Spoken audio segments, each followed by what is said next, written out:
Welcome to this section. Which is section 6, food modification toxicity. So this is about GMOs, genetically modified foods, and processing of foods.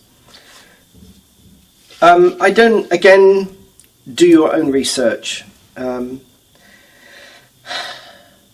Again, I think there are things done with food now. I mean, the processing of food, in my opinion, in some cases, processed food, albeit it can taste actually really quite nice at times, you know, things out of tins and cans and packets and such like. Again, I think, you know, at a physical level, we have control about this particular aspect, about food modification. A lot of the time I think we don't really know what has been modified. I think it's easy to identify what has been processed. We can just pick up a product at any point and look at the ingredients. We're only taking those at face value, of course, because we're kind of trusting a business that makes money from processing food and packaging it and selling it, as to how much, and very often they don't tell you how much of these colorants and additives and chemicals and such like that they're putting in food, you know, and the effect that that's really having on us. We know, for instance, that certain colorants affect children's behavior. You know, that certain additives can have an effect on people's gut health.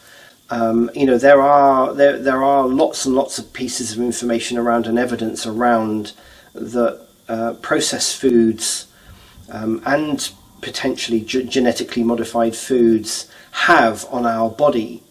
Again, let's take control. You have the power to take control, to make the judgment about whether processed foods is something that you want to take into your body, whether genetically modified foods are things that you want to take into your body. You know, again, talking about the layers of toxicity here that have an effect on our physical and mental health, and most importantly, our immune system, which is kind of our internal attack system when we get infected with viruses or bacteria that are not really very helpful to our body, or healthful to our body, and so it helps our body to combat any poisons and toxicity which are introduced. How we are cooking those processed foods, how we are cooking these genetically modified foods, the volume that we are ingesting and taking into our body, you know, again, I don't know whether genetically modified foods are good for us or not. We have effectively, as a human race, been genetically modifying things in one form or another by cross-pollinating one plant with another plant, with one species with another species, in order to get a better growth, a better product for us to eat. Is that wrong? I don't know. Some of the stuff that they do with genetically modified foods, where they're taking a completely different species of product and mixing it with a completely different species of product, and then, you know, melding those two things together, which wouldn't normally happen in nature, I don't think, and then producing a better product of one of those two things, maybe, or a mixture. You know, is that good? I don't know. I think there are ethical reasons why these things are sometimes not good. You know, we're spraying chemicals. Again, you know, going back to the opportunistic toxicity and the organic pollutant toxicity. You know, some of these things are necessary in order to combat disease, as in disease in the plants, so that, you know, the crop is more successful and has a better chance of providing a better crop, a better outcome. The impact of that on us as humans has yet really to be seen to its fullest extent. But we know that eating these products in excess and for long periods of time has a detrimental effect to our bodies. In a lot of cases, there's enough evidence out there to prove that this is the case. Again, I think, in my opinion, and from my own research I've done, it's difficult sometimes to determine how much the quantity of these things is detrimental to our health. And again, it's about listening to your body. I could eat a takeaway, food or highly processed food, and it could have a really bad effect on me the following day, but you may eat the same thing and it doesn't affect you in the same way. In fact, it may not even affect you at all. That may only be a snapshot in time, because sometimes I know that I can eat certain types of food which I know have an effect on me, at some point.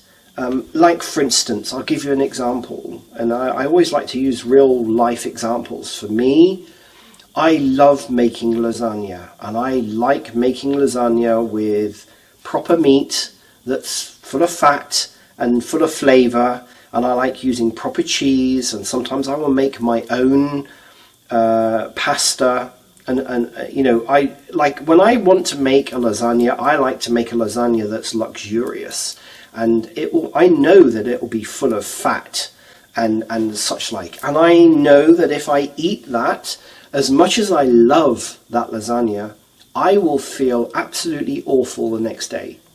Guarantee. Pretty much, 9 times out of 10, if I eat the lasagna that I make, it makes me feel awful, but it's so tasty. I will only make that maybe 3 or 4 times a year.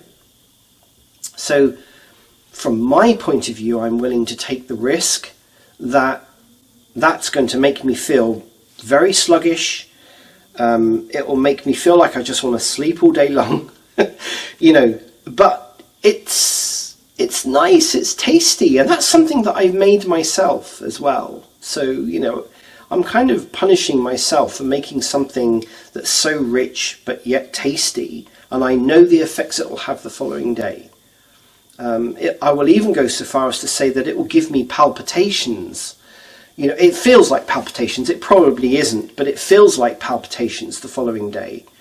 And I know that my blood pressure will go up, and it takes about 2 or 3 days for my blood pressure to go down. This is an example of being aware of the effects of something that you are taking into your body and the effect that it has on you.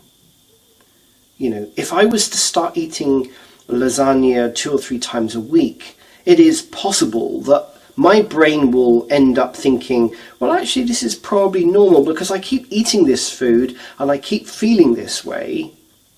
You see, psychology, you're training your brain to think, well, actually, this is normal. Okay, so I don't need to be aware of it anymore. And so your awareness of something, a toxicity that has an effect on your body, becomes normal. And therefore, you just think, well, it's okay, I can eat this on a regular basis. Because you're kind of almost trained your mind to think, well, this is normal, it's okay. When you feel really, really awful the following day, you just brush it off and you get on. Is that good? In my opinion, no, it isn't good. I think it's important that we listen to the pains and feedback and whatever it is that we get from our body when we take on these toxicities, even if it is voluntary, and being aware of them. So that's just, a simple example. Can we control any of this? Yes, I believe we can. And now, from this point onward, I believe, from sort of the emotional, psychological, and this particular one, and from this point onward, we have more control over these following toxicities. And I also believe that I know the previous toxicities are not good for us. Some of them we have some control over, others we don't have any control over, or we can try and reduce the control level of them in our mind and our body. But I believe that these toxicities that we are talking about now, we have more control over.